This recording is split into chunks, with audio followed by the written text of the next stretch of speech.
In this Diablo 4 video, I'll be helping you understand how the Necromancer class changes for Diablo 4 Vessel of Hatred expansion affect it, and give you an easy overview of what to expect for your builds and gameplay. The new expansion is adding 1 new Darkness Ultimate skill, 1 key passive, and 4 regular passives to the Necromancer, as well as a new Paragon Board. On the itemization side, we'll be getting new uniques and legendary aspects as well. Before we get into the specifics of Necromancer, though, let me tell you about some huge changes coming to the game itself. I'll try to keep this as brief as possible, and we'll have a full detailed coverage of these changes in a future video, but for now, let me tell you about the most important ones. First of all, max level has been reduced to 60, down from 100, and players will be receiving Paragon points once they reach this level. These points can be used by any level 60 character on your count. This not only means that you can gain Paragon points for your Necromancer while playing on your Druid, it also means that you'll have an additional 10 skill points to allocate into your build from levels 51 to 60 for a total of 69 skill points in patch 2.0, up from 59 before. Additionally, stats like armor, health, and damage have been drastically reduced in order to simplify the game and make mathing easier for players. This doesn't result in a nerfing of your character, it's more of a back-end change that is reflected in new numbers in your UI. Don't freak out if you see your weapon no longer deals the same damage, it will still be as effective as it was before. And lastly, the difficulty system of Diablo 4 is changing, and there are now new Torment levels along with new difficulty levels much like there were in Diablo 3. Regular difficulty levels will be unlocked by advancing your character, but Torment levels will need to be unlocked through an endgame activity called the Pit of Artificers, which is much like Rifts in Diablo 3, which are randomized dungeons, essentially with a boss at the end. This shouldn't change the way you play the game fundamentally, and hopefully allows players to customize their preferred difficulty a bit better. So moving on to the new skills for Necromancer in Vessel of Hatred, first is the new Darkness skill for Necromancers, which is called Soul Rift. What this skill does is that it deals 65% weapon damage each second to all enemies around you in an AoE, and it absorbs souls of enemies and increases your damage for each soul absorbed, as well as applies Vulnerable at the same time. This is a huge upgrade for Necromancers who had to rely on a legendary aspect in order to transform Bone Storm or Blood Wave into a Darkness skill since launch. This gives them a viable alternative, potentially freeing up a valuable aspect slot, while also getting a reliable way to apply Vulnerable to enemies at the same time. Affliction is the new key passive for Necromancers in Vessel of Hatred, and it's another buff for Shadow Necros. What it does is enemies afflicted with Vulnerable, Crowd Control, or Shadow damage over time are infected with Affliction and take 15% increased damage from you and your minions. Your Curse skills deal 80% weapon damage as Shadow damage to enemies that have Affliction. This amount increases by 30% of your damage to Crowd Control, Vulnerable, and Shadow damage over time combined. This is actually a really good passive for Shadow Necros, but I don't know if it will replace Shadow Blight, but it does give you another option that could do really well, particularly if you are a Shadow Necro who also uses summons, which some are. The 4 regular passives being added are as follows: Necrotic Fortitude, Finality, Titan's Fall, and Precision Decay. Necrotic Fortitude looks really good and should make Necros in general much tankier, even if they don't go the Shadow damage route.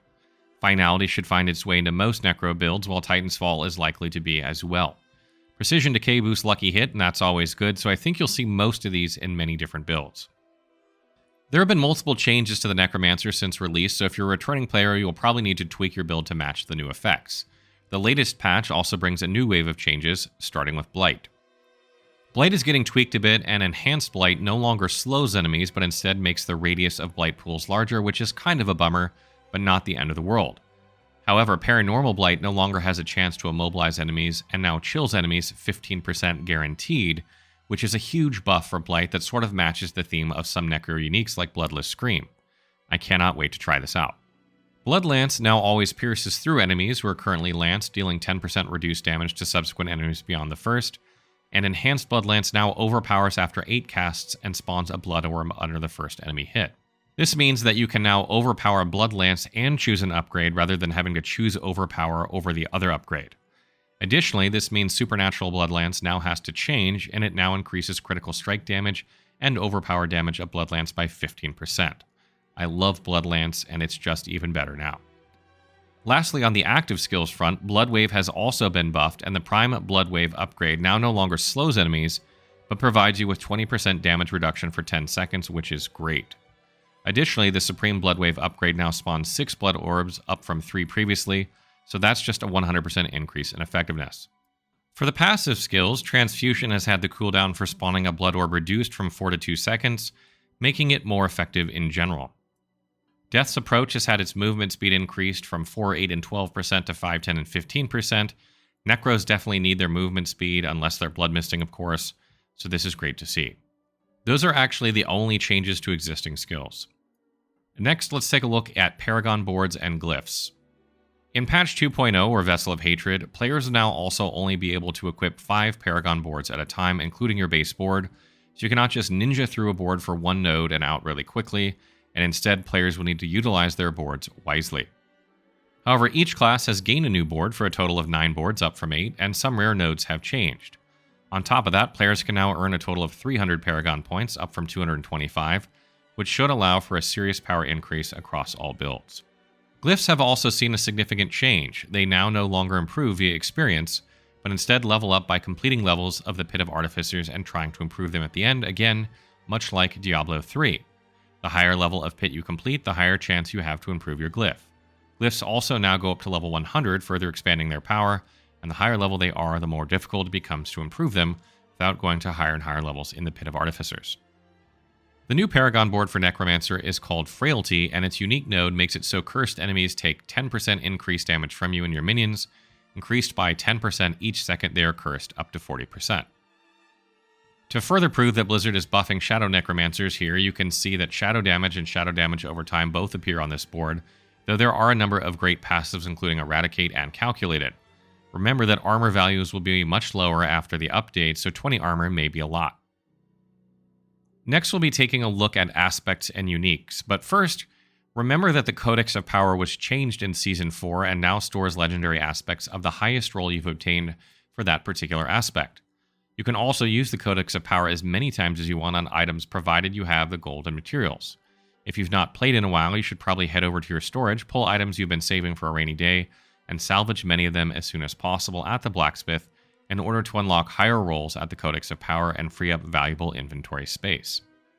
There are only 2 aspects that have been changed in this patch, and they are Aspect of Cursed Aura and Title Aspect. The Aspect of Cursed Aura has just a clarification explaining that the curse is not cast in this case, so tempering like Curse Size, for instance, won't benefit this legendary aspect. And on the Title Aspect, this is a great rewording of this so you can understand it more easily, but it's also a buff, as using this aspect will now increase the damage that Bloodwave does by even more when you use it, so it's really good. Taking a look at the 3 new offensive aspects that can be acquired, there is Reaping Lotus's aspect, Phasing Poltergeist aspect, and Aspect of Fell Gluttony. Reaping Lotus's aspect is basically a huge buff for Sever Shadow Necromancers. Sever was always slightly worse than Blight, and with this aspect, it should be much more on par and might actually be even better depending on how this plays out. Phasing Poltergeist aspect basically gives Bone Spirit Necros another option, though I'm not sure they need it, but this buff is definitely for their playstyle even more.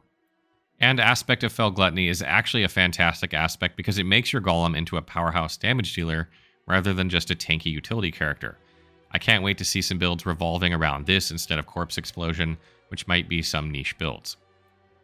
The new unique is called the Unmaker, and this unique specifically is aimed at enhancing the new Soul Rift ultimate skill, which looks like possibly a must-have for Shadow Necros using it. And with a freed up legendary aspect slot due to this skill, this might actually find a place in Shadow builds.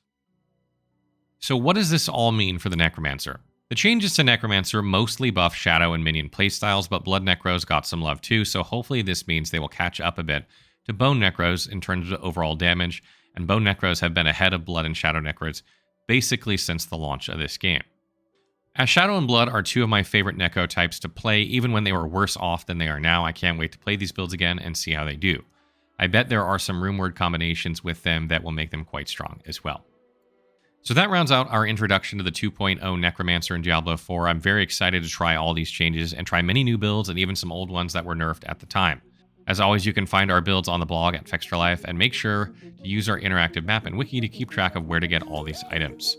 We've already been working, and the expansion content is shaping up nicely. Will you be playing the Necromancer at launch, or are you going to go full-on Spiritborn? Let us know in the comments below.